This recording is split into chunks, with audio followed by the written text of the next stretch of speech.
in a row. I'm coming straight to the pessimistic bit. Are there any risks to that number? So what do you see? The risks are external to our economy, to our country largely. I'll put it that how geopolitical situation is going to develop and what impact it can have on commodity prices, and in particular about petroleum prices or the crude oil prices. So that one risk it does carry, but we are reasonably, we feel that the numbers 7% plus or around 7% is a realistic number for next year. But as far as budget is concerned, that estimation is 10.5% of normal growth, which we feel is a realistic number. Okay, bringing down the fiscal deficit to 5.1% for FY25, I think the consensus opinion is that the government's commitment to fiscal propriety is evident and the budget math looks strong. Can you just give us a brief insight into the path for achieving that 5.1% fiscal deficit for FY25, just sort of key pieces that come into play?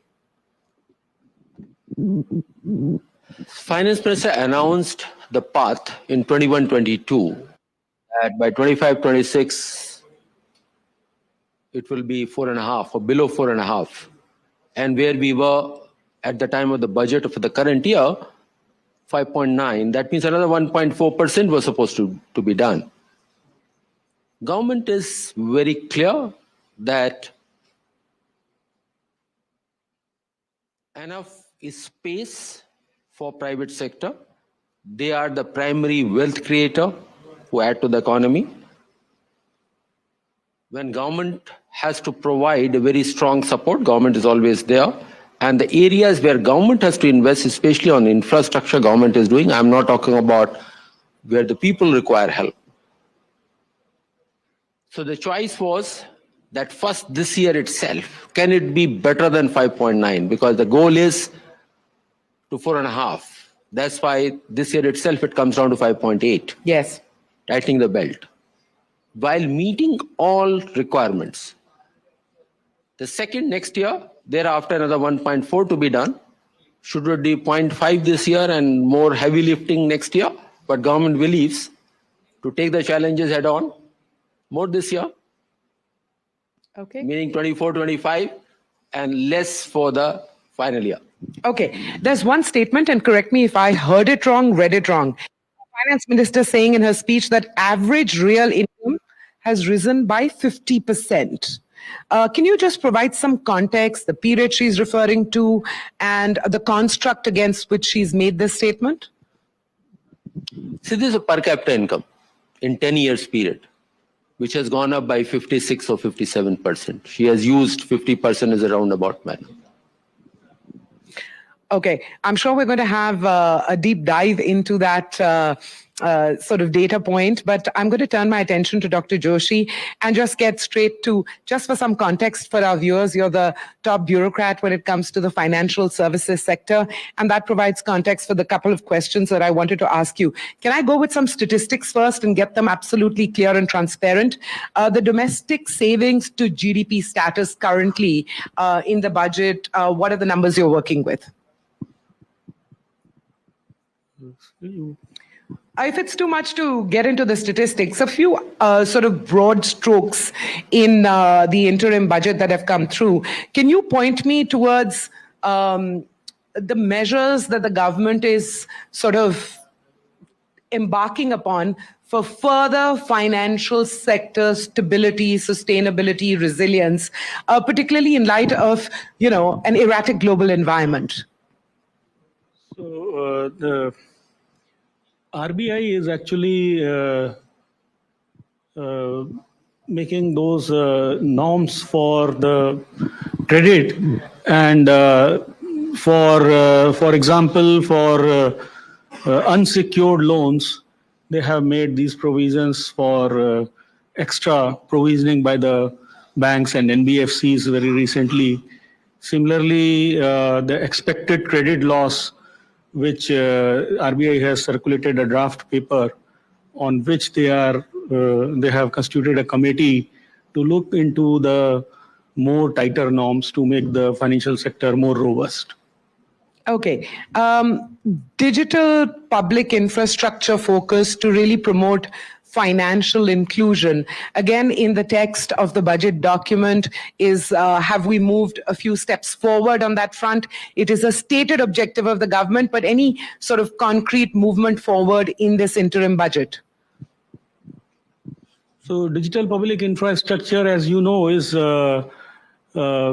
taking it one step forward for greater financial inclusion. Yeah, so for basically it is being, there is no clear-cut statement, but the underlying is that, for using these digital public infrastructure for MSMEs, we have been working on TREDS platform, account aggregator, to make the life of MSMEs simpler. So on that account, we have been progressing.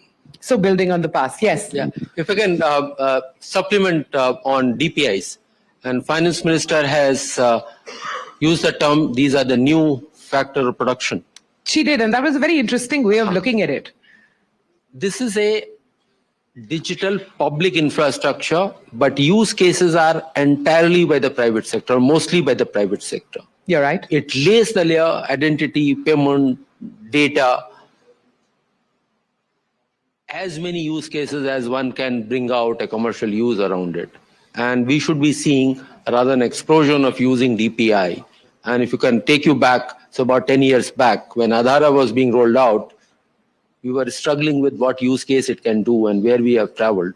So it is really a new factor of production where the innovations are with the private sector.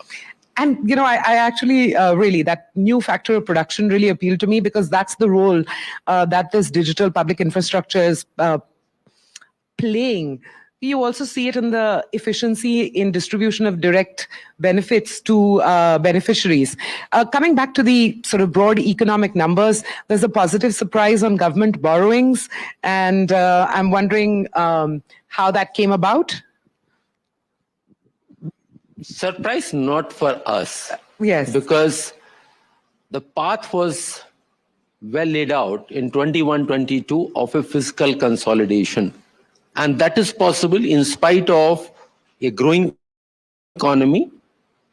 The borrowings have to come down. And this year, in absolute number also, they are going down. Till last year, they were going down proportional to GDP. This year, we are seeing it wherein 5.9 to 5.1 is about 13% reduction. Economy growing by 10.5%. So there is an absolute reduction, which is on the happening.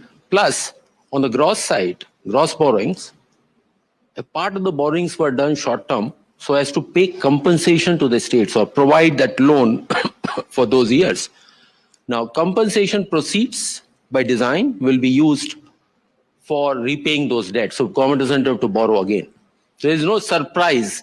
It is only a question, a seed was sown, a promise was made in 21-22, and government has been very dutifully adhering to that promise. Path. Okay, two related questions on the economy, really. I wanted to get a sense from you. You've already pointed out to one factor that is a risk factor for India's economic growth. But just in terms of inflation management strategy, I know you've had recent practice with that when it came to geopolitical shocks and commodity price hikes that the economy had to withstand. But just in terms of price stability, inflation management, any specific thoughts going into the new financial year? See, as we see that core inflation is well within now the policy band, though the headline inflation is a bit elevated, but it is also in the policy band. But in the coming year, we see a further moderation. And while we take this risk that geopolitics continues to be a risk, especially around the Middle East and what is happening, but there's also all players there, not players in the sense all stakeholders there, while they are taking their position, the idea is to contain the conflict there, not precipitate it. That is what the direction is coming. And plus a positive factor, globally we are seeing it now, the inflation even in the advanced economies seems to be getting anchored. So perhaps somewhere during the course of the year, and it is a big question mark, then when a moderation in the policy rates globally may start. And I leave it at that. Okay. Many commentators, analysts that we've spoken to said this government likes to underpromise, overdeliver, and they've said it in the context of tax estimates in particular, conservative tax estimates. Would that be a fair statement to make in the context of FY25 tax estimates as well? I'll make a generic one. Government promises and makes its full effort to deliver on that promise and even more. So there's no conscious design to under-promise. Whatever it makes the best estimate that we will deliver, what is needed for the country, that is a promise done. But efforts are done even more that can be better at ourselves, and that's effort. The dividend from public sector banks, financial institutions, certainly coming in for FY24 at a much higher level than was, put forward in the budget. So I'm just trying to get a deep dive into the numbers that you're working with for FY25 in the interim budget. So whatever is there in the budget document, I think those numbers are there, and we are working with those numbers. And it's not appropriate for me to tell you the exact distribution of those numbers. Okay, I'm going to ask you both gentlemen to sort of put one key message, according to you, that the interim budget has delivered, which sets or anchors expectations, choose your verb, for the full budget when it comes in the summer of 2024. So what's that one key message according to you? That Finance Minister said that July budget will have a detailed roadmap for coming years and even more longer term, that there are several pointers in this budget where the thought process, the philosophy of the government wants it to take the economy forward, country forward, and we do expect a more detailed roadmap to come in.